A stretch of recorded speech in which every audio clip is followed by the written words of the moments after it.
सोचिए, वो नदी जिसके किनारे कभी सभ्यताएं बसी थी, वो नदी जिसका पानी पीकर पंजाब का मालवा इलाका जिंदा रहा, वो नदी जो हिमालय के मानसरोवर से चलकर 1450 किलोमीटर का सफर तय करके पाकिस्तान तक जाती है।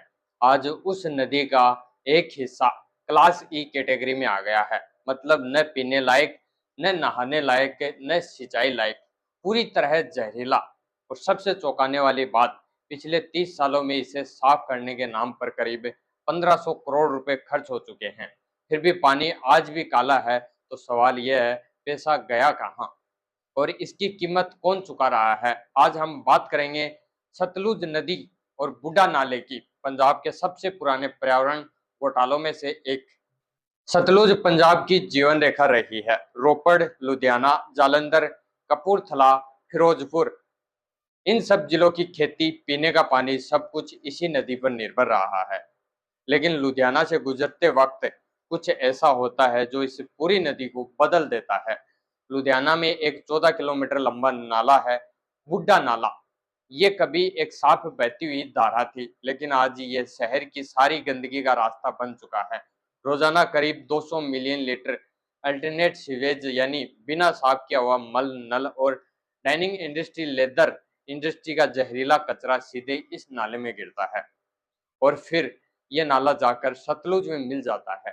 पंजाब के पर्यावरण विभाग के एक अधिकारी के अनुसार बूढ़ा नाला अकेले सतलुज के कुल प्रदूषण का करीब 90% हिस्सा है।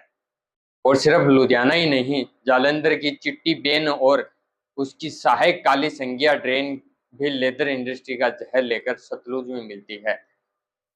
रिपोर्ट्स बताती है कि नाले के संगम बिंदु से पहले सतलुज का बीओडी लेवल, यानी पानी में मौजूद प्रदूषण मापने का एक पैमाना, सिर्फ 1 से 3 mg होता है। लेकिन संगम के ठीक 100 मीटर बाद यह अचानक उछलकर 90 mg तक पहुंच जाता है। जरा सोचिए, 100 मीटर की दूरी में एक नदी पूरी तरह बदल जाती है। चलिए बात करते हैं ठोस सबूतों की। पहला सबूत, पंजाब एग्रीकल्चर यूनिवर्सिटी के एक अध्ययन में बूढ़ा नाले के किनारे उगाई गई सब्जियों और फसलों में मरकरी, कैडमियम, क्रोमियम और कॉपर जैसे कैंसरकारी तत्व पाए गए। दूसरा, पंजाब पोल्यूशन कंट्रोल बोर्ड की एक स्टडी में यह भी दावा किया गया है कि इस इलाके में रहने वाली आबादी में जेनेटिक ऑनसेन तक हो सकते हैं। यह एक गंभीर आरोप है और अभी तक इसे लेकर कोई निर्णायक चिकित्सा अध्ययन सार्वजनिक तौर पर सामने नहीं आया है, इसलिए हम इसे एक दावे के तौर पर ही प्रस्तुत कर रहे हैं। तीसरा तथ्य, नेशनल ग्रीन ट्रिब्यूनल यानी एनजीटी ने पंजाब और राजस्थान दोनों सरकारों को आदेश दिया है कि वो जल शक्ति मंत्रालय को हर तिमाही एक कंप्लायंस रिपोर्ट दे, यानी बताए कि सतलुज और ब्यास में प्रदूषण रोकने के लिए क्या कदम उठाए जा रहे हैं। चौथे तथ्य की हम बात करें, 2020 में पंजाब सरकार ने बूढ़ा नाले को फिर से जिंदा करने के लिए 480 करोड़ रुपए का प्रोजेक्ट शुरू किया। दावा ये किया गया था कि इससे साफ पानी की धारा बूढ़ा दरिया में बदल दिया जाएगा। 6 साल बाद जून 2026 में इस प्रोजेक्ट को लेकर एक नया विवाद खड़ा हुआ है।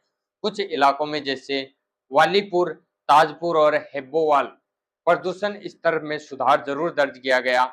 कॉमन एलिफेंट ट्रीटमेंट प्लांट्स यानी CETPS का प्रदर्शन भी बेहतर बताया जा रहा है।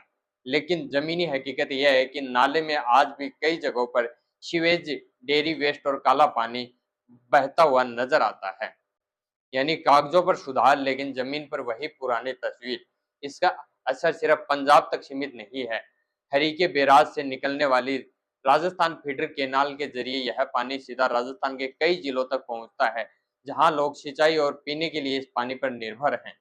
अब सवाल यह उठता है, 30 साल, 1500 करोड़ रुपए, कोर्ट के आदेश, एनजीटी की सख्ती, फिर भी बूढ़ा नाला आज भी काला क्यों बहता है? कुछ सामाजिक कार्यकर्ताओं का आरोप है कि इंडस्ट्री और पोल्यूशन कंट्रोल बोर्ड के बीच एक अनहोनी नेक्सस है, यानी एक ऐसा गठजोड़ जहां फैक्ट्रियां नियम तोड़ती रहती है और जिम्मेदार संस्थाएं आंखें मूंद लेती हैं। ये एक गंभीर आरोप है। ये सिर्फ एक नाले की कहानी नहीं है, ये उस पूरे सिस्टम की कहानी है जहां पैसा तो खर्च होता है, प्रोजेक्ट की घोषणा भी होती है, प्रेस कॉन्फ्रेंस भी होती है, लेकिन असली नतीजा जनता तक कभी नहीं पहुंचता। सोचिए, जो पैसा 3 दशकों में खर्च हुआ अगर वो ईमानदारी से सही जगह लगता तो शायद आज मालवा के गांवों में कैंसर के केस इतने न होते, राजस्थान के किसानों को जहरीला पानी सिंचाई के लिए न मिलता। ये सवाल सिर्फ पंजाब सरकार से नहीं है, ये सवाल हर उस सिस्टम से है जो पर्यावरण को फाइल और बजट लाइन से ज्यादा कुछ नहीं समझता। तो इसका हल क्या है? पहला हल जीरो लिक्विड डिस्चार्ज टेक्नोलॉजी, जो तमिलनाडु जैसे राज्यों में डाइनिंग इंडस्ट्री में लागू की गई है, पंजाब में सख्ती से लागू करनी होगी ताकि इंडस्ट्री का कोई भी एंट्रीजेट पानी सीधा नाले में ना जाए।